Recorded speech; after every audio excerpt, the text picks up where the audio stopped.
Welcome here to a very special Wake Up Call with Dan Tortora here inside of our beautiful series called Florida in Focus. Those of you that know my show from down at ESPN 1080 The Team when I was down in Orlando, Florida for a bit, you know all about Florida in Focus. And because Florida is the second home of Wake Up Call with Dan Tortora, it gives me the opportunity to put Florida back in focus as often and as much as I want to, as they mean the world to me, with the Jaguars there, as well as the Dolphins, the Rays, UCF, USF, Miami, Florida State, the Tampa Bay Buccaneers, and so much more. High school recruiting, all the things that I get to do down there. My buddy Dale Shackelford living down there, Jason, PJ, Mike Sofka, everyone that we get to share time with, Rex. So much appreciation to this Florida in Focus series week, as we have Wake Up Call on the road, which we use the hashtags Wake Up Call on the road, Wake Up Call OTR, and Wake Up Call everywhere. So it is draft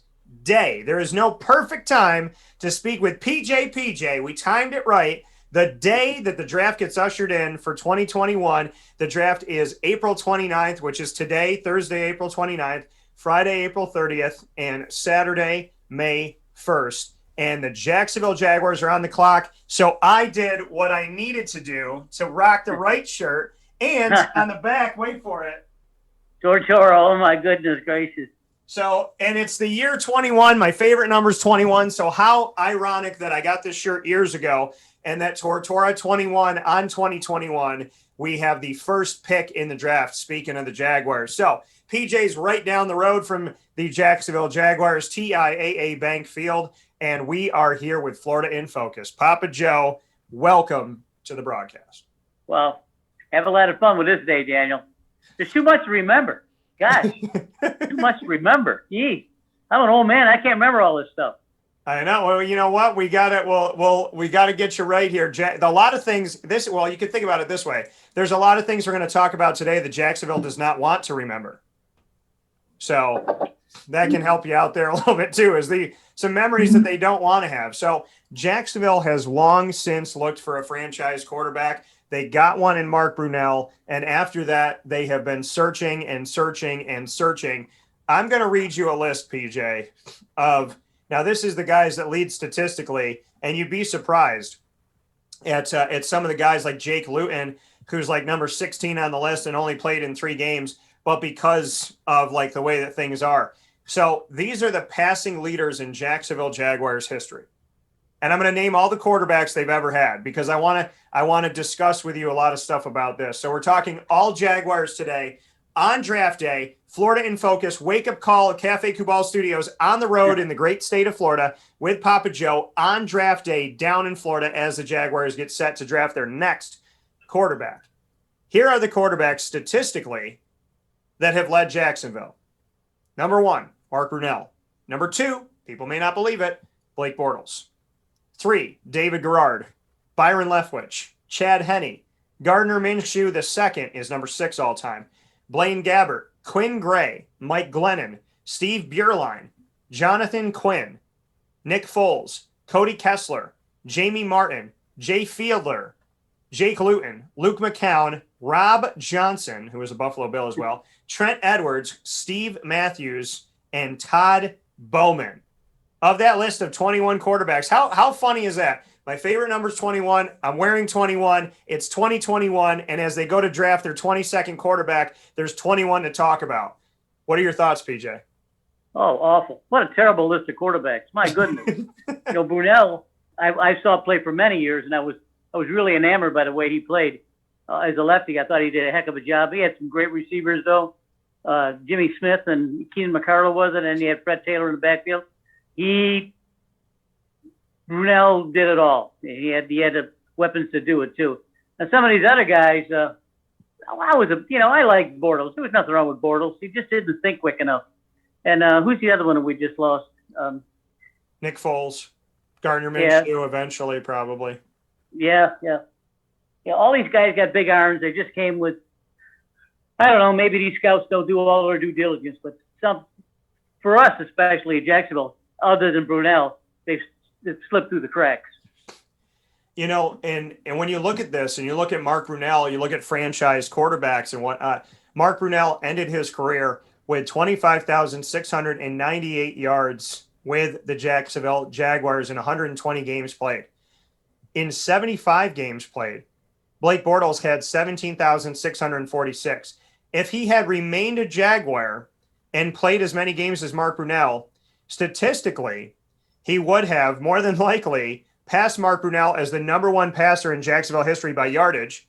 And everybody talks about how Mark Brunell's amazing and Blake Bortles can't hold a candle to him. Their completion percentage is almost the same, 60.4% for Brunell, 59.3% for Blake. 144 touchdowns for Brunell, over 100 for Blake, the only two quarterbacks in Jacksonville history to have at least 100 passing touchdowns. So their touchdown percentage, Mark Brunell, 4.0. Blake Bortles, 3.9. Right there with each other. Mark Brunell had 86 interceptions. Blake had 75. The interception percentage, 2.4 for Mark, 2.8 for Blake. So they're right there with each other. And the numbers across the board in a lot of ways equal each other out, or they're just right on that playing field. What are your thoughts on the fact that when you break down the numbers by Blake Bortles, he's right on par with Mark Brunell in a bunch of categories? He's one of only two quarterbacks with Mark Brunell to have at least 100 touchdowns for Jacksonville. And if he had stayed in Jacksonville, he probably would have passed Mark Brunell's total passing yards in the history of being a Jaguar. You know, you and I are both jumped on the Bortles bandwagon when he was first drafted, and I stayed with him for a while, and then you sort of hopped off. But, you know, Bortles didn't have the weapons that Mark Brunell had back then. You know, you can't compare the Fred Taylor and those two wide receivers to anything the Bortles had. You know, this is I really don't even want to get into this because I know that Lawrence is going to be the quarterback taken. And we don't want to inundate him with a bunch of bad luck, Daniel. You know, we got to try to keep this light and talk about some of these quarterbacks that just didn't pan out here at Jacksonville for whatever reason. They just call this town the River City. So I don't know. You know, and I mean, to know that Gardner Minshew though is number 6 all time on the list in passing yards. You and I, big fans of Gardner Minshew. And like you said with Blake, I hung with Blake for 4 years. In his 5th year, I found it hard in his last moments with Jacksonville to defend it, even though I know that there was a lot of issues with – because I base myself in factual evidence. And, you know, if I can back it up, I'll back it up. And I couldn't back up Blake as much as I could beforehand. And so I kind of saw that it wasn't – working out. And at the same time, they weren't really giving him any help. But in the case of Gardner Minshew, it's another guy that you and I really love being in Jacksonville. We've supported him from the day he came in. I love the fact that he was at East Carolina before he went over to Washington State. So I had him there for a little bit inside of the American Athletic Conference. So, I mean, how sad is it that, the Gardner Minshew era is seemingly going to be extremely short in Jacksonville? I think we were all trying to wonder which way the franchise was going to go.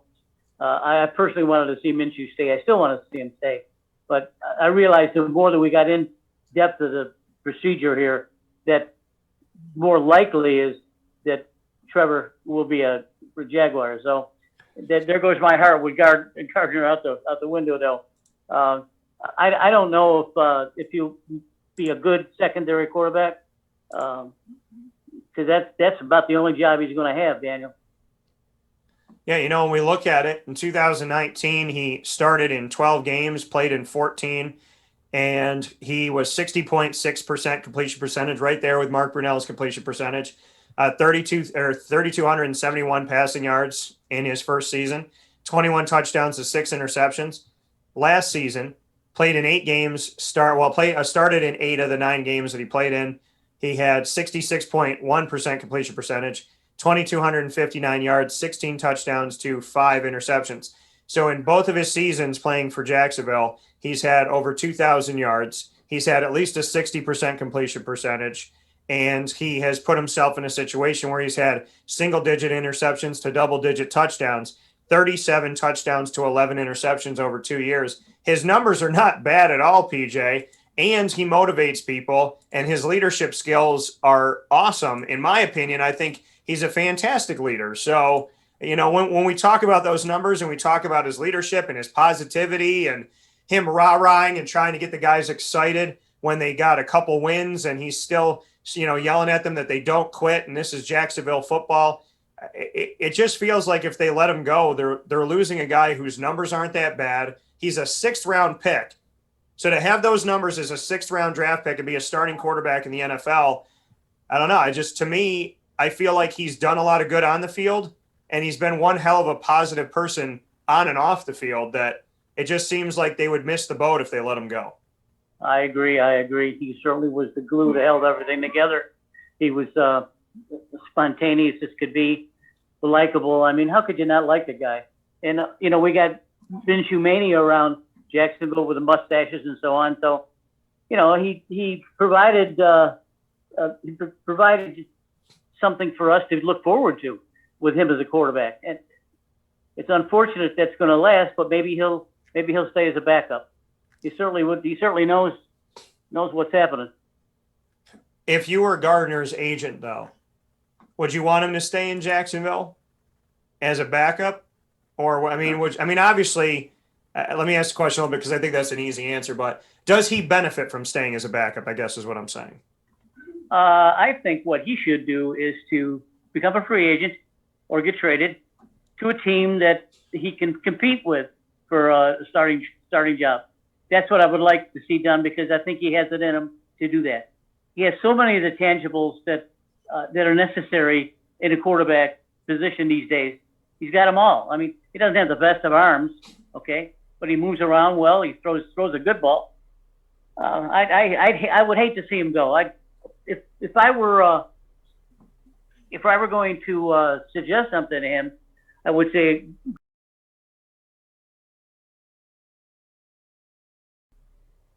Yeah, and we look at, just what he's meant in the Jalen Ramsey era when Jalen was complaining and causing a spotlight in a negative way in Jacksonville. You and I came out and said, sell the mustaches, sell the headbands, sell the jerseys, focus on Gardner Minshew and Minshew mania. And we said it a couple weeks before they started kind of selling some stuff and having some stuff come out. So I still think we're owed royalty money and copyrights and TMs and all that. Yeah, but definitely. But, what can you say about Gardner, not just what he did on the field, but in general, that during that really negative time where Jalen Ramsey could have held the team hostage, he was so positive, speaking of Gardner, that you got a guy screaming like a baby in this corner, and you got Gardner being positive in this corner. And, though Jacksonville kind of focused on the spotlight there and to their positivity, that focusing on Gardner helped him out. I think without Gardner Minshew, it would have been nothing but negativity in Jacksonville. Oh, I agree. I don't know if there's an easy answer to this, Daniel. Again, if I were to say something to him, just go out and try to find the money as a starting quarterback somewhere. Urban Meyer's he's not a dope by any means of imagination. He's a very shrewd man, very smart man, and he may keep Gardner around just because he's Gardner. He's a carefree guy. I just love the guy. So I don't think that. I think it's a 50-50 right now. If you were to ask me that, yeah, you just did, and I gave you that answer. I think you should find the money.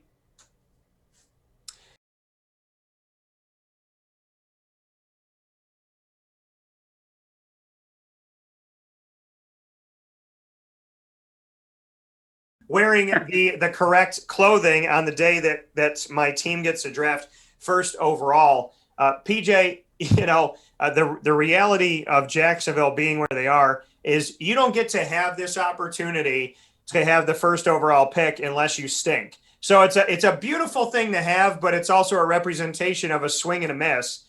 I wrote an article that I shared with you that of 2008 to 2013, within that entire 5-year span, they spent 39 draft picks on players that are no longer on the team and weren't on the team when they made the playoffs. What does that say to you that in 5 years from 2008 to 2013, they had almost 40 players and not a single one of them helped them to the playoffs when they finally made it. Oh, it's poor management, no doubt about it. Caldwell and all those idiots over there, including Coach Coughlin, they just didn't do the job. So you can only blame the people that were in power then. This is a whole different ball game now. Balky is no fool. He knows what he's doing. He built San Francisco 49ers, and now he's going to help Urban. These two guys together are very, very, very smart, and they're gonna do what they need to do. I don't think they're gonna make any errors, Daniel. I think they've already considered what they want to do. They want to be very careful with what they're doing. That's what I think. You know, and Urban Meyer was asked the question on how he will evaluate the draft prospects' balance between their red flags and their talent. And he said, quote, "That's a huge part of it. We have our doctors, and we're actually, I think it's this week, Friday." So he said that this past week, we're going to meet with our doctors and our trainers. They've done a deep dive through the combine and through just research and data. Every player that comes up, I don't want to give too much away, but I'm sure everybody's doing this. They're digging that if there's any red flag at all before that name goes on the board, we're going to cover every area. And so much of this is unsustainable in high-level college football or the NFL unless it's very important to you. So that's a question I ask every player. If it's not important, then we've got to gauge. Trent, speaking of Belke, he said, "Trent and I and our coaching staff, personnel staff, can we overcome that? Because there's a good chance that his career is not going to end well if you don't take all the analytics and all the sports science that's available to you." It's a huge part of the Jaguars organization. So, you know, it's something you and I talked about that Urban Meyer addressed, the fact that the Jacksonville Jaguars have brought in a lot of talent over the years with plenty of red flags. And so I thought it was interesting that this question was addressed of how are you going to differentiate between, you know, talented players and talented players with red flags? Are you going to see the red flags? Are you putting plans in place and different protocol in place? Are you following a kind of a way to go about things that you can realize if there are red flags before you draft them? Because Jalen Ramsey, Telvin Smith, and other guys in their history created issues in the locker room and whatnot. So, you know, it's a big question mark of this. And I think it's great that the question was addressed because it's a question that you and I talk about all the time. It's not that Jacksonville hasn't drafted talent. It's that they've drafted talent that have giant red flags. So what are your thoughts on that? Well, it's true. Jalen Ramsey, what an idiot. I mean, everything you said is correct. And Urban, you know, Urban's going to be Urban now. He's a slick guy, remember. He's a slick guy. He's going to be working with another slick guy. And if he seems to find a guy that maybe has a little edge to him, and Belke says, you know, I don't know Urban about this guy. And Urban would say, well, you know, let me give him a chance and see. You know, he's going to have to sway Belke on that. But I look for Urban to draft some edge guys. I'll guarantee you that, Daniel. Right, and we look at the fact that Jacksonville, with who they did draft to help them finally get back to the playoffs, Blake Bortles, first round, third overall, not on the team. Wide receiver, Marquise Lee, second round, 39 overall, not on the team. Allen Robinson, second round, 61st overall, not on the team. Aaron Colvin, fourth round, 114th overall, cornerback, not on the team. And then we look to Dante Fowler Jr., first round, third overall, like Blake, not on the team. TJ Yeldon, running back, second round, 36 overall, not on the team. And on. And Jalen Ramsey, first round, fifth overall, not on the team. Yannick Ngakoue, third round, 69th overall, not on the team. I mean, your thoughts on the fact that I mentioned that from 2008 to 2013, they drafted 39 players and none of those players were on the team when they made the playoffs again. But when they made the playoffs again, the Blake Bortles and the Marquise Lees and the Allen Robinson, well, obviously he was injured that year, but, you know, the Blake Bortles and the Marquise Lees and the Allen Robinsons and the TJ Yeldons and the Dante Fowler Jr.'s and the Jalen Ramseys and the Yannick Ngakoue's, none of them are on the team anymore. So, and I know that some of them came after the fact and whatnot, but what does that say? That the 39 guys that they drafted in 5 years weren't there, but then the guys that helped them get to the playoffs, none of those guys are there, including numerous high first round draft picks. I like and that. Leonard Fournette. Well, There's no easy way to do this, Daniel, and it's up to the people that are in the room to make the calls. I mean, they've certainly got enough time to go over everyone and do their due diligence and so on and so on and so on. I just don't see them making a mistake, Dan. I don't see the Jaguars making a mistake here. Well, the thing is, they can't, because you look at how many first-round picks: Dante Fowler Jr., Blake Bortles, Leonard Fournette, Jalen Ramsey. I mean, they've swung and they've missed on guys that cost them a lot of money. That's right. Very, very true. Very true. I don't understand. Mr. Khan certainly is a wise businessman, very successful, multi-billionaire. How he got in this situation with Caldwell and Coach Coughlin, how he got in that situation and allowed them to sway him and all. For being a smart business guy, I wasn't so smart. I'm hoping that he's learned along the way, and I'm hoping that these two guys that he hired are going to be the focus of something for him to brag to everyone about in the next 3 or 4 years. Yeah, and kind of the crazy thing, when you look at the guys in their history, like of all the draft picks they've had over the years, the guys that are still on the team, AJ Cann, the guys that had longevity, AJ Cann and Brandon Linder, their offensive line. Outside of that, everybody's gone, for the most part, when you go all the way up to 2016. And then, players in 2017 are gone too. Some of the guys are, some of them aren't. But, PJ, I think the thing is, like you said, you don't believe they're going to swing and miss. They got 10 picks, but they can't afford to swing and miss, because you look at everything that they've had up to now, most of it's gone. And you look at these last few drafts, and, guys are gone within these last few drafts of the last couple of years and whatnot, last few years. It really goes to show that Jacksonville has drafted players that have not created success, that have not built longevity. And, it says something about something when your guys in 2017 aren't on the team anymore, and when it was just a few years ago. Yeah, their drafts have been poor, really poor. There's nothing you can't sweeten it at all. It's just terrible. Urban Meyer, for all his little tricks of the trade and everything, is still a pretty emotional guy. And the reason he keeps looking into the edge guys is that he wants to help them a little bit. He's a father, of course, and I think, he may have a couple guys that he wants on the team that maybe are questionable, but I think he wants to work with them. I think he wants to try to build something. I'm hoping he has the stomach to do it, Daniel. And that's the thing. This is a very important draft. They have 2 first-round picks, 2 second-round picks.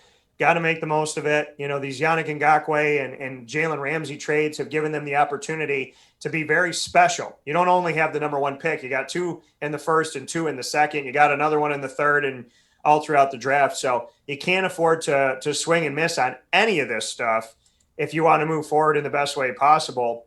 What are your thoughts on the fact that, Yannick Ngakoue didn't work out and Ramsey didn't work out as well, but the fact that they were able to get exactly what I wanted for Ramsey, which is 2 first-rounders. They got one last year, one this year. And then Yannick Ngakoue, they got at least a second-rounder for a guy that, if he really was that good and he was as great as he wants to say he is, he went from Jacksonville to Minnesota to Baltimore, and now he's on the Vegas Raiders. He's been on 3 teams in less than a year.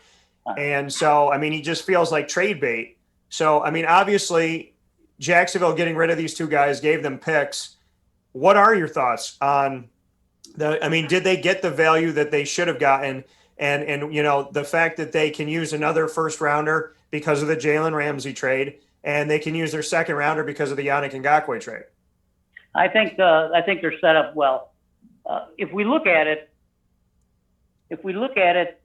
how many free agents did he sign? 15, 18, 20? He signed a bunch. He brought in a bunch of guys, wide receiver wise, as well as brought in a tight ends, brought in defensive players all throughout here. So they've made a bunch of moves in the offseason at this point. Okay, so I'm saying with the free agents and the draft, that we're going to go through here now. I think that's going to be the basis for what Meyer wants to see. And, of course, Taylor Lawrence. You say free agents, if they stick, say 15 free agents and 10 draft guys stick, that's 25 players out of a 45-man roster. And I think he's going to impose his will on these guys that he knows for sure that are coming, the free agents and the drafts. And I like that. The free agents that have been signed by Jacksonville, Aldrick Rosas, kicker that's coming here. And so he found his way onto the team. Obviously, they needed some help last year as they went through like 4 or 5 kickers with Josh Lambo going down. So Aldrick Rosas is signed on to the team as a free agent. Jamal Agnew, kick returner, agreed on a 3-year deal with Jacksonville. Rudy Ford, safety, agreed on a 2-year deal. Tyler Shatley is coming back at the guard center position as a backup. Chris Manhertz is coming in as a tight end. Jihad Ward is a defensive end. Roy Robertson Harris, defensive tackle, signed a 4-year deal with Jacksonville. And, I don't want to talk about all the guys that came back yet. I want to talk, and I know I mentioned one of them, but of the guys they're bringing in that are new, of Shaquille Griffin, the corner, coming in, of Marvin Jones Jr. at wide receiver, Rashawn Jenkins at safety, Sidney Jones at corner, Philip Dorsett at wide receiver, as well as Roy Robertson Harris at D tackle, Jihad Ward at D end, Manhertz at tight end, and Ford at safety, Agnew at kick returner, and Rosas a kicker. Of the new faces in Jacksonville, which ones do you like? I like the tight end that you described. Manhertz, yeah. Yeah, I like him. And certainly Shaquille Griffin is going to be a star here for Jacksonville. I don't want to go too far into that. I like both of those guys because I did a little research on them, and he said he didn't bring his brother from Seattle with him, did he? He did not bring Shaquem, no. No. It's too bad. That's a good story right there. Really good story. I don't know if that young man's going to play anymore, but at least he made it. At least he made the NFL. Yeah, there's not a lot of guys that I would put faith in. Just those two right there, because I don't know that much about the rest of them. Well, and Marvin Jones Jr. coming to them from Detroit. He was a guy in Cincinnati. He's a killer. Yeah, he just didn't catch on in Cincy. But I'm surprised Detroit, again, has – Detroit had 3 guys. They had 3 guys. They had Golden Tate, Marvin Jones Jr., and Kenny Galladay. And I thought that they had a great receiving core. Fantasy football-wise, definitely helped me out. And if they're doing points in fantasy, then they're doing points in reality. And for me, Marvin Jones is – after Golden Tate and Detroit let him go, I can't believe they let Marvin Jones Jr. go because I feel like after not catching on in Cincy, he really caught on in Detroit. So it surprises me. He signed a 2-year deal with Jacksonville, $14.5 million contract, $9.2 million guaranteed. What do you think about, we look at the young wide receivers in Jacksonville. Philip Dorsett was signed on as well, who spent some time with Tom Brady and the Patriots, also spent some time with the Colts. So now, you look at Jacksonville and you got Philip Dorsett, who's spent some time in the league, Marvin Jones Jr., who's had some time in the league. And then you got young guys like DJ Chark Jr. and Laviska Shenault Jr. that, are back for Jacksonville, Laviska being a rookie last year. So what do you like about the vets that are coming in to hopefully help out some of these young guns? Oh, I like it. I like the Dorsett move an awful lot. Look, we know that Shenault is going to be a killer in this league eventually. There's one player that's being drafted this coming Thursday that is a better player than him, and that's Jamar Chase from LSU. He's a better version of Laviska Shenault, and I love to see Shenault play. Like to see him practice. He's the kind of player that you can move around the offense anywhere. Tight end, split out, split in, even in a running back. He's that valuable. I think that the older ones that come into a team can really help the drafted ones. That's for sure. They've already been through it. Maybe a couple of them have bounced from team to team. So I think it's going to be a good mesh, Daniel. A good mesh. Yeah, we look at this, and one of the things that kind of surprises me a little bit here as far as, the price, that I don't feel like he was expensive by any stretch of the imagination. But, the fact that Jacksonville did not re-sign Keelan Cole and they have not re-signed Dede Westbrook. Are you surprised by Dede still being out there? Now, Keelan has signed. Keelan isn't coming back to Jacksonville. He signed with the Jets. It's a 1-year deal, but he's making $5.5 million. What are your thoughts on Keelan Cole not getting re-signed by Jacksonville? And what are your thoughts by the fact that not only Jacksonville has not re-signed Dede Westbrook, nobody has signed Dede Westbrook? I don't understand that, because I was a Dede Westbrook fan when he got into the league, because I thought he was the only player that could stretch the field for them. I am extremely disappointed in the Keelan Cole deal. I think that the new regime is just treading lightly. They want to do things their way. They don't have any loyalties to anyone, and that's the way they're going to look at it. So Keelan Cole is gone, and the other guy gone too. So what? We talked about, though, like them not having any ties to anybody, and the new staff, the new regime, not having any ties to anyone, and yet here we go for Carlos Hyde coming back. And we talked about this a little bit before, but what are your thoughts on that? The fact that Carlos Hyde is back in Jacksonville. He was there for a short stint, for not even like a full calendar year. And Urban Meyer, after Doug Marrone tried to utilize him behind an offensive line that was all types of injured, but here he is back again, and he's going to give it a shot behind James Robinson and probably somebody else they're going to draft. What are your thoughts on Carlos Hyde coming back, and the fact that this staff, having no ties to anybody, decided to bring back a former Jaguar that wasn't there that long, that really never made a big impact on the field? Well, that's Urban for you right there. He goes back to Ohio State days with Carlos Hyde. And let's face it, Carlos Hyde is on the end of his career, just about. And he's aware of everything, and he finds out that Urban gets the job. He probably calls him up, or Urban calls him and says, "Listen, Carlos, I could use you for a while. Let's see if we can make a deal." That's essentially what it is. That's the only reason it could be, because Carlos Hyde was not a very good football player, but he's an Urban boy. And Tyson Alualu, one of the guys that was supposed to come back, a draft pick that confused Mel Kiper Jr. on live television, it seemed like, when the Jacksonville Jaguars drafted him in the top 10. Tyson Alualu was originally supposed to come back. We talked about it. And he had allegedly agreed with Jacksonville and then changed his mind. So he was going to come back to Jacksonville on what was going to be a 2-year, $6 million deal or something of that nature, allegedly. And now he's re-signing with the Steelers instead. So you and I talked about the return of Carlos Hyde and Tyson Alualu to the team, two guys that didn't make too big of an impact in a positive way statistically. But now Tyson Alualu is not coming back to Jacksonville. He's going to Pittsburgh. What are your thoughts? I don't know about that one. I would have liked to see him stay, but I don't think Jacksonville loses in this situation, because they lost him once. But he essentially, reneged on his Jacksonville connection. He was coming back, and then now he's going to the Steelers. So it was kind of like a little fake out a little bit. Yeah. Hey, time to go, buddy. See you later. Right. If you outlive your usefulness here, good luck. So we look at the guys that are returning. Tyler Shatley, who's played guard and center. He's been a very serviceable backup for Jacksonville when they need him on the offensive line, which has been a lot lately.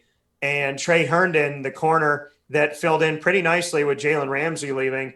Duane Smoot, they re-signed after his rookie contract at the defensive end position. What are your thoughts about those guys? Duane Smoot, who's part of the rotation on the D-line, Trey Herndon, who stepped in as a starter with Jalen Ramsey leaving at corner, and Tyler Shatley, who they've really, really needed to lean on, including at the center position. What do you think about those three guys coming back? I think that I like it. I think that they did look, it was very difficult for the Jaguars to play the last 3 or 4 games. they were just an atrocious team.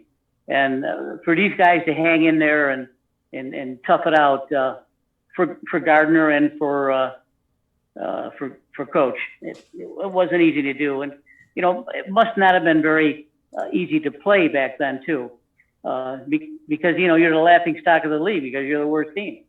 So yeah. I don't know what else to tell you except for that. And speaking with Papa Joe here in our Florida in Focus special from the great state of Florida, Wake Up Call is on the road, hashtag Wake Up Call OTR, and it is draft day, which is why I'm rocking them Jags as Papa Joe and I are both down in the Sunshine State, getting set for who the Jaguars will take in the first round and who we think. And obviously on yesterday's show, you saw my mock draft with Mike Sofka of Hall of Fame FantasyFootball.com and our joint venture of Winning Fantasy Football, the group on Facebook that you can search and join by just typing in Winning Fantasy Football on Facebook. And we did our mock draft for the first round, and we both picked the same guys for the first two, and we'll talk about that in a second. But James O'Shaughnessy, tight end, has also been re-signed by the Jacksonville Jaguars. I've spoken with him before, spoken with Ben Koyak. They seem to always call Ben when they need a kind of an emergency tight end. And the last time I talked to him about it, he wasn't very fond of it. He didn't feel very respected, I don't think. James O'Shaughnessy, I like talking to him too. He's coming back to the team. He has 80 catches in 50 games, 80 catches, 778 yards, and 3 touchdowns.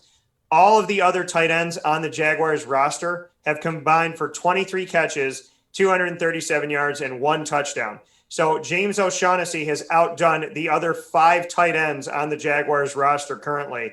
What are your thoughts on them bringing back O'Shaughnessy? Big move, big time move. They did the right thing there. This kid was always there when you needed him. If it was 3rd and 6 or something like that, and it was tight quarters, he would make the play. I'm a big James O'Shaughnessy fan. And the Jaguars, had drafted who they thought was going to be their, starting tight end, Josh Oliver, just a little while ago. He was a 2019 third-round pick 2 years ago. 2019 third-round pick, was injured almost immediately in Jacksonville and stayed injured the majority of his career. Another swing and a miss, but not the Jaguars' fault in the sense of, injury, unless they didn't catch something in physicals and whatnot. What are your thoughts on Josh Oliver, the guy that was supposed to be the starting tight end in the future of Jacksonville's passing game at tight end, that literally came and went in the middle of the night? I think some Jacksonville fans, avid fans, might not even know Josh Oliver's name, who's now been traded to the Baltimore Ravens. Another monumental mistake by the previous regime. They should have done their homework a little bit more on this guy. No reason why I thought he was going to be a good deal. Matter of fact, watching Kyle Pitts play this last year for Florida, I'm thinking Pitts is better than this guy. And this guy's pretty good, but it didn't work out, Daniel. So in the mock draft that Mike and I did on the eve of coming to draft day, where Papa Joe and I are right now, Mike and I both agreed in our mock draft, and we didn't know who either one of us was going to pick. But as we did our board point by point, we both picked Trevor Lawrence in the first pick for the Jacksonville Jaguars. And then the Jaguars pick that they have a 25th overall. We both chose Pat Freiermuth, the tight end out of Penn State, who is the second tight end on our board behind Kyle Pitts, who I believe will go to the Miami Dolphins at number 6 overall. Mike thinks he'll go 4 to the Atlanta Falcons. So what's your take on that? What do you think about it? I mean, obviously we know Trevor Lawrence first. That's what we anticipate tonight. But Pat Freiermuth, what do you think about Jacksonville spending their second pick in the first round, 25th overall, on the tight end? I'm not too familiar with him. So, but you guys do a lot more research. Tight end, though? Do you think they should go tight end, though, or somewhere else in the first round? I think they're set. I don't think they need to go to someone else. And, let me ask you this question. If Travis Etienne is available at 25th, I have him going to the Jets at 23rd. Mike has him going to the Steelers at 24th. If Travis Etienne is, I know they have James Robinson, but if Etienne is still available to the Jaguars at 25, knowing Urban Meyer, knowing, his kind of slick Willie style a little bit, do you think it would be difficult for him to not pick Travis Etienne and reunite the quarterback with his running back? Got to have him. If he's there, he's got to have him. He's a fabulous football player. Runs the ball well, catches the ball in the backfield, blocks well. No brainer, Daniel. No brainer. Do you like Jaguars where they are right now? If they don't get Travis Etienne and they don't go after a guy like Javonte Williams from the Tar Heels and whatnot, would you be okay with James Robinson being backed up by Carlos Hyde, Devin Azigbo, Dare Ogunbowale? I mean, Raquel Armstead out of Temple, he's been hurt, but I mean, it's kind of like James Robinson or bust right now. Do you think they need to get another running back? No, I think Armstead is going to fill a bill if he's all right. He's a tough little runner, and then a couple of guys you mentioned there, one probably going to last on a team. So Robinson's going to he's going to get his rest, and then Carlos Hyde maybe this second time around he'll be a little bit more worthy. That coming here from Papa Joe in our Jacksonville Jaguars special extravaganza, Florida in Focus on Draft Day. PJ, Trevor Lawrence, is there any thought in your mind, anything you're hearing, anything in the 11th hour that makes you believe that Urban Meyer is going to pull a switcheroo and do something with this pick or pick anybody but Trevor Lawrence? I've thought about that quite often, Daniel, and the reason is because I don't trust Urban Meyer. Urban Meyer, don't be surprised. Now, I love Trevor. I mean, he's the number one quarterback, period. But knowing the way Urban moves, I wouldn't be surprised that if he tries to slip in Justin Fields in there, mainly because he knows him. I'm saying an awful lot by saying that, but I don't trust Urban, and don't be surprised if he gets Justin Fields. They got Justin Fields going third. And Justin Fields right now has come out and spoken about him having some issue with epilepsy. Yes, I read that. So what are your thoughts on that and him being a starting quarterback in the NFL? Oh, that's a big road for him over there. They got to do due diligence on him. Right now, I have him going number 3 to San Francisco. That San Francisco may want to rethink that situation. This is a tough kid. This is a tough kid to select, Daniel. Didn't watch him play that much when he was at was it Georgia?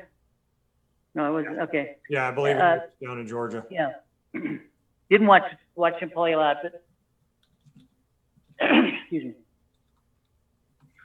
So. And I mean, and having him there transferring from Georgia to Ohio State. I mean, he did some good things at Ohio State, but Trevor Lawrence again, Urban Meyer. I mean, when the staff was talking about him, they said we didn't find any negatives about him. Can you find any negatives about Trevor Lawrence? No, nothing.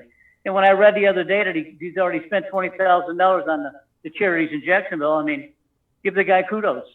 Absolutely. What do you think is the best part of Trevor Lawrence's game? Watching him play for Clemson, what do you like the most about him? I think he thinks well. He processes information well. Physically, we know he can throw the ball 80 yards. He can run when he has to. He sidestep when he has to. He's got a bullet for a rifle when he needs it. But he processes the game as good and better than the quarterback from LSU that came before him. Joe Burrow. Yeah. Joe Burrow did a hell of a job, but I think that Trevor's strength is his process of the game and moving forward. We look at no matter what Trevor does, he's got to stay upright. Jacksonville has had many issues, not having talent. They've had talent, but the talent I don't know the last time I could say that all 5 starters on the offensive line played all 16 games for Jacksonville with no injury. That's right. So Cam Robinson, Andrew Norwell, Tyler Shatley, and Brandon Linder right now at center. A.J. Cann and Juwan Taylor. How do you feel about the guys that are supposed to be protecting Trevor Lawrence? Well, Cameron, I know, is going to be there. I don't know why they're not signing Juwan Taylor. They drafted him in the first round. I thought that they've set up the bookends great.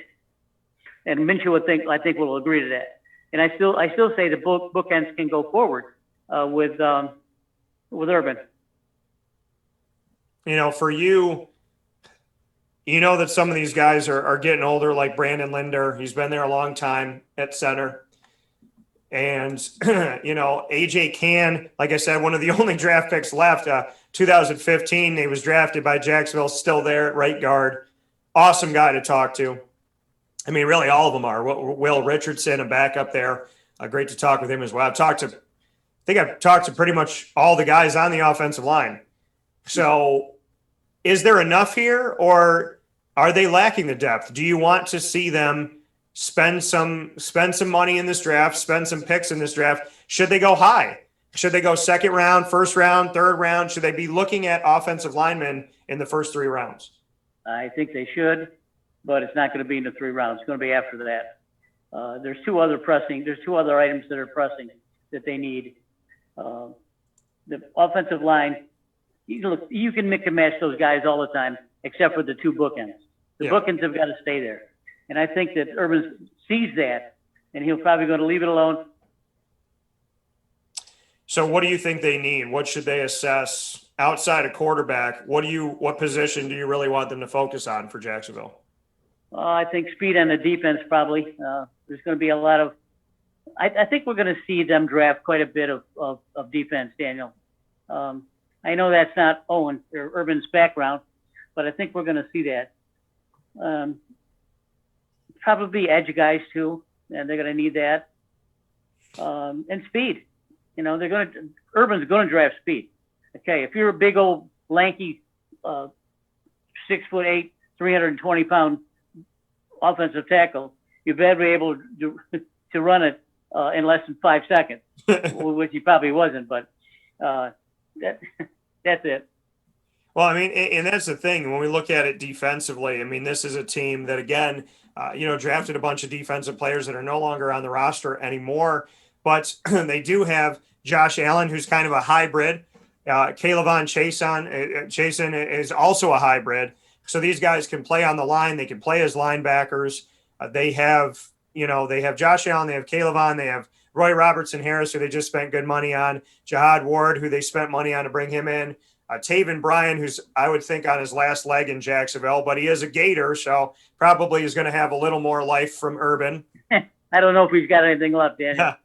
But then there's Leon Jacobs. There's Joe Schobert, who they spent a lot of money on last year at middle linebacker. Joe Giles Harris, a guy that I covered in college. Miles Jack, one of their draft picks, is still there. Shaquille Griffin, C.J. Henderson, Rashawn Jenkins, Trey Herndon, Gerard Wilson, and all these guys. I mean, there's a lot of guys that they have here, but they need depth. I think they need depth at safety. I think they need help at corner. I think they need help at linebacker, and I think they need help on the line. I don't think there's any position on defense that they can't afford to not look at in the draft. I think you're right, and this will be an all-encompass draft. I think you'll find that even later on in the rounds, they may even trade down for a couple more rounds in the 5th and 6th round. I think after the first, we'll see the very first 3 picks, maybe the first 4 picks, and then maybe we'll see Urban move around the board a little bit, because his first 4 picks have got to be home runs. I'm going to ask you a really, really, really, really, really early projection. Trevor Lawrence comes to Jacksonville. Where does he end up in Jacksonville history for quarterbacks? Statistically, where does he end up? If he comes to Jacksonville and he spends his career in Jacksonville, where do you think he will be at the end of it all? Well, that's a good question. I mean, he's certainly got the talent to last. If he stays healthy, he certainly should be one of the more prolific quarterbacks we've had here, probably even more than Mark Brunell. Look, this isn't rocket science, this game. Urban's got to keep this guy standing straight up. If he can do that, move around the pocket a little bit, he'll throw for 300 yards every game. The Jaguars will at least have a chance to win. If not, if he's knocked on his ass every other play, it's not going to happen. But look for Urban to really pack things around him, and you'll see Trevor Lawrence add to his statistics every year. I really do feel if Travis Etienne is still there at 25, they got to take him. Absolutely. It's comfortability in the backfield. So. Oh, he's an excellent back. He may even beat out Robinson if they want to give it a contest. Between David Garrard and Byron Leftwich, who did you like more? With two guys that statistically are 3 and 4 in Jacksonville history behind Brunell and Bortles, respectively. Garrard is third in yardage and Byron Leftwich is fourth. Of these two guys, which one, if you had to pick today, which one would you draft? David Garrard, much better. I think he went to East Carolina. Had a hell of a quarterback. He had a hell of a college season, and he just didn't have the support at Jacksonville, and the support wasn't there. Daniel, he's a good quarterback, though. Of these names in Jacksonville history, which one did you not remember was a Jaguars quarterback? Rob Johnson, Luke McCown, Jay Fiedler, Jamie Martin, Cody Kessler, or Steve Beuerlein? What's the last one? Steve Beuerlein. Well, I know him. Two before that. The two before that. So Jay Fiedler, Luke McCown, Rob Johnson, Jamie Martin, Cody Kessler, Quinn Gray. Do any of those names ring a bell, or did you forget them? Or I mean, you know what I mean? It's like some of these guys you forget. I don't have a clue who they are. Quinn Gray, probably. I don't remember him at all. The other guys I remember all right.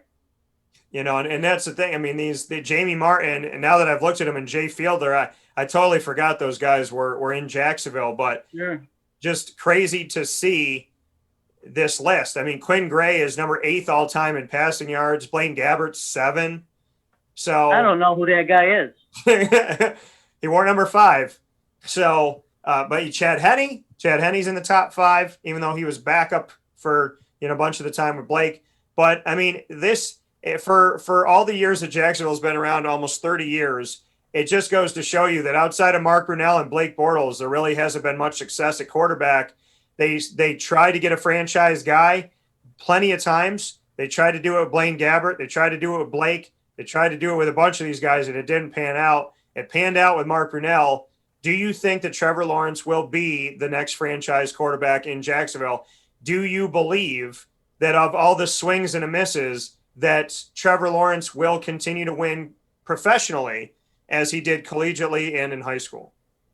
I think so. I think that's a loaded question, though, but he certainly, again, if he's standing upright and he can see the field, he's throwing downhill. As you know, he's a big, tall guy. If he can do that, keep everything in front of him, this kid can throw for 50,000 yards. I mean, there's no doubt about that. He certainly has the strength to do it, and he's got the smarts to do it. Look at Dabo Sweeney is no dummy either. He knew exactly what he had when he had Trevor Lawrence. He brought him along easily, clearly, and gave him some structure, and he turned out to be the best quarterback in the country. And here he is, right for the taking and the opportunity here in Jacksonville tonight as they get set for the draft. Trevor Lawrence on the clock here, number 16, and will he be? Will Jacksonville don that 16 jersey for him? Will he be wearing that in teal for the Jacksonville Jaguars? Is the question. PJ and I think yes. I think it has to be. Papa Joe, is there any? Besides Justin Fields, do you think there's anything else they could do with this? Are you worried about them trading away the pick? We're just a few hours away from the draft. What do you think? I think that after the first 4, I think we'll see them stay together in the first 4. After that, I think they'll be flipping things all over the place. Looks like they got 2 in the first and 2 in the second. That means they got the 1 in the third, 2 in the fourth, 2 in the fifth. I wouldn't be surprised to see Urban trade those down to get another couple draft picks. But you think they'll hold tight and actually get after? I mean, I don't know with this draft capital. I don't know how you don't take advantage of your 2 first round and your 2 second round picks. I don't see how in the third round. I don't see how you trade away any of those. No, you don't. You've got these first 4. The first 4 they have to do what they're going to do. After that, I think they'll move around some picks. Coming from Papa Joe in our Florida in Focus Draft Day special. Is there anything special you're doing for Draft Day? Are you making certain foods? Is there chili? Is there nachos? Are you on the grill? Bring me into Draft Day? What are you doing tonight for Draft Day? Well, that's a big Joe likes it too. I imagine he'll come over here and we'll sit around for a couple hours and drive Mary crazy. But it'll be fun. Draft days are always fun. We've talked about a lot of quarterbacks. There's one quarterback that I really would have liked to see Urban help, and that would be Kyle Trask. And Dan, what's his name?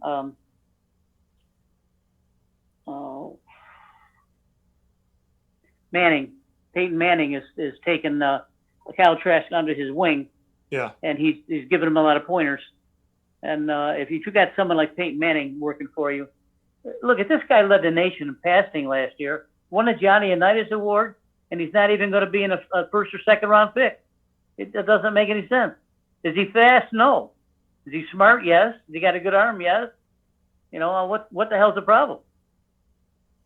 And I think the thing with Trask is, I was going to ask you that, being a Florida Gator fan, where do you think he ends up? Is he a second round pick? Where does he end up? Third round? Where is he? Well, remember when all this happened, and he finished the season, he got all these awards and everything. Oh, Mel Kiper, all these guys are saying, oh, he's a top 5 pick. Oh, he's a top 10 pick, And the more they got into it, I guess, and the more they did their evaluations, they decided that he wasn't worthy of a first or a second round pick. I look for him to go in the third round early. And I think a team is getting, they're getting a steal when they get Trask. So I look forward to seeing it. Listen, he knows how to play the game. He knows how to play the position of quarterback. He's not like some of these other idiots. He's a 24-year-old man. He's got 2 degrees. He knows what he's doing. He's going to make someone a hell of a quarterback. Yeah, and I agree. And I tell people to look out, too. Speaking of quarterbacks, I have in my mock draft, as you all found out yesterday with Mike Sofka, in the Fantasy Football Power Hour, proudly presented by the Wildcat Sports Pub, I believe that Alabama's Mac Jones will fall into the grasp of Bill Belichick and the Patriots. Oh my goodness gracious! I like that. I like that. There's a lot of fun with it. A lot of fun with the draft. I was talking about the Jamar Chase from LSU. Yeah. One of my little deals here, I got him going to Miami for number 6. I have him going to Cincinnati because I don't think they can help themselves. And I think they draft him at number 5. They need to draft an offensive lineman, potentially Penny Sewell. But if they don't draft him out of Oregon, I don't know if Cincinnati can help themselves. They got Thaddeus Moss. They got Joe Burrow. They could bring in Jamar Chase and have LSU in Cincinnati. That's right. I didn't think about that. Well. And if they do it, Kyle Pitts, I think, ends up in Miami. What'd you say? He's a hell of a ball player. I'm glad we don't have to play him anymore. The Devonta Smith and the Waddle kid from Alabama are 2 very, very, very good and very fast wide receivers. But this kid is better than both of them, Jamar Chase. Yeah, and I think Devontae is going to go to Atlanta, and I think Jalen Waddle is going to go to Philly. So we shall see as we go. PJ, in the spirit of fairness, here on draft day, you get 3 questions. It's rapid fire. You get to put me on the hot seat. And so you're taking over. It's Wake Up Call with Papa Joe for a second here inside the Cafe Kubal studios as we are down in Florida, in the great state of Florida, in our Florida in Focus series, Wake Up Call on the road and on draft day. What a beautiful day in history and a time capsule moment with PJ. You got 3 questions for me, PJ. Go ahead. I got to ask you 3 questions? Any 3 in the world. Oh, Jesus. Tony Manziel. You gonna play basketball this winter? I am going to play basketball. I already got out onto the court, so I've already been out on the court in the local area right by me, started shooting again. I made 5 shots in a row, some of them from way away, from one of the corner threes. I made a one-handed one. I made one that was straight on. I made ones by the basket, and I knew well enough to walk away after making 5 in a row. That's true. Now, you're going to join a league? I would like to do something. I've definitely put myself in a situation to be in maybe arguably the best shape of my life, so I wouldn't be opposed to it. Good. What's your second? I have another question for you. Yeah, you got 2 more. 2 more questions. Jesus, Daniel, you put me on the spot here. Anything in the world. Yeah, I know. You know me well enough. You can put me on the hot seat. Tony Manziel. Huh? Tony Mandrich, first pick from the Packers years ago. Oh. My brother-in-law's breaking my balls here. Okay. God damn, Daniel. Food, music, Disney, literally anything. You still have your timeshare down in Florida? Yes, we do have a family one. Yeah. And that you're using that? Yeah, we utilize that. Yeah. Okay.